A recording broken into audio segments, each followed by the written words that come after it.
Are you thinking about getting a Maine Coon? Here's what you need to know: the good, the frustrating, and everything in between.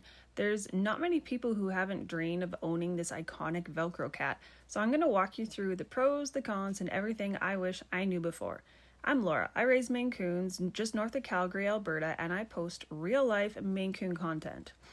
I'm not going to sugarcoat it. These cats really are incredible, but they can also be a full-time job in fur and in chaos. One of the things that this breed is famous for is their huge personality to go along with their huge size. The first thing I noticed when I got my kittens out of their cat carrier when they came off the airplane was they owned the room. Like, they were oozing in confidence. It was incredible. So much different than anything else I had ever experienced with owning a cat. They are very, very intelligent. When you look at them and you talk to them, I'm positive they know exactly what I'm thinking. Like, they can understand my words and read body language really, really well. They're extremely sociable too. They follow you from room to room, just like a dog. They've even jumped in the bathtub with me a few times. Another thing that's kind of unique about Maine Coons is how much they eat. Wow, they eat so much. Because they never stop growing until they're about 4 years old, they have a huge appetite. Because of that, we free feed dry kibble in front of them 24/7, plus a mix of like wet canned food and raw food as well, just to try to keep up with their growth. They need a very high protein diet. Maine Coons are really prone to having dental problems, so what we're doing right now is we feed Arm & Hammer Complete Care Dental Water Additive. It's just one little capful. It goes into their water every day. It's odorless and flavorless, and I've noticed a big positive difference in how their breath smells. Maine Coons are great with kids and dogs. In fact, I would go as far as to say they are the ultimate family cat. They actually love it when my kids drag them around the house. They're just like, hey, it's attention. We'll take any kind of attention. Even when I have strangers come into the house, they're very curious, they're very sociable. They'll come on over, jump in their laps, and just be begging for their attention. Okay, let's go through some of the cons of this breed. Oh my goodness, let's start with grooming. Grooming is a thing.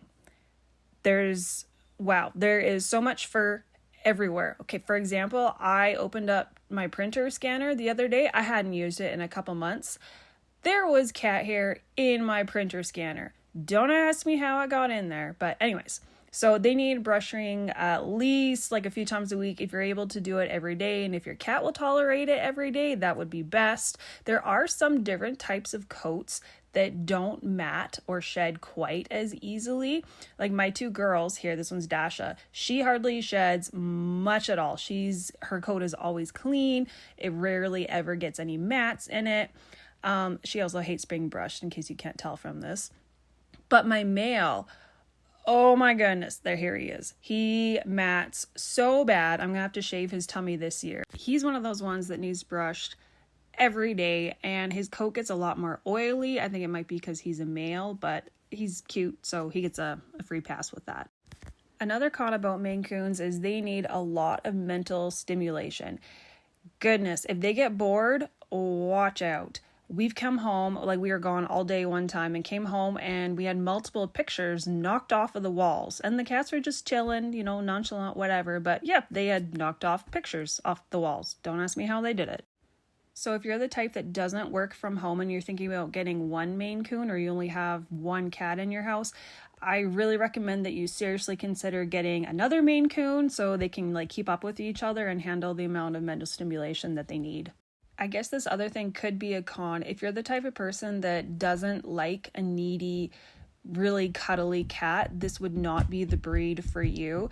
There's a reason why I call them the iconic Velcro cat. They have to be with you at all times, basically. All of mine in this video are under a year old, and they have gotten more independent the older they've gotten, but they still really prefer to be with their humans. Another con about Maine Coons is all their costs associated with them. Everything from purchasing one to vet bills to feeding them as well. Registered Maine Coons in Canada typically start anywhere from $2,500 all the way up to $5,500 plus. Now, I'm going to say that and someone's going to be like, I got my cat for like $1,000 or $500 off of Kijiji or something like that. But from a reputable breeder that has done all the health testing, all the DNA testing, all the echocardiograms, and has the hips tested on the parents and everything, you're looking at minimum $2,500 for the cost of the Maine Coon. The cost of their high quality food is a lot of money, especially if you decide you want to go the raw food route, which is typically the better way to feed this breed. It is very expensive. So if you're looking at getting a Maine Coon and you have a budget laid out, just up your budget, because that's probably what's going to happen. That way, when things are more expensive, then you're not super surprised.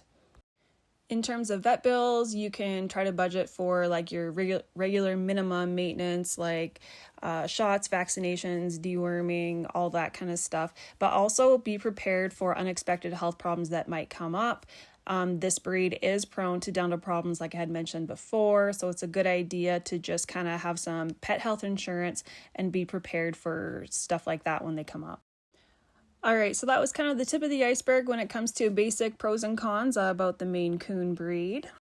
They really are an iconic cat, and I have so much respect for this breed. If you want to see more real-life Maine Coon content, hit subscribe to follow along, and I'll post what it's actually like raising these cats. Again, with the chaos and all the fluff.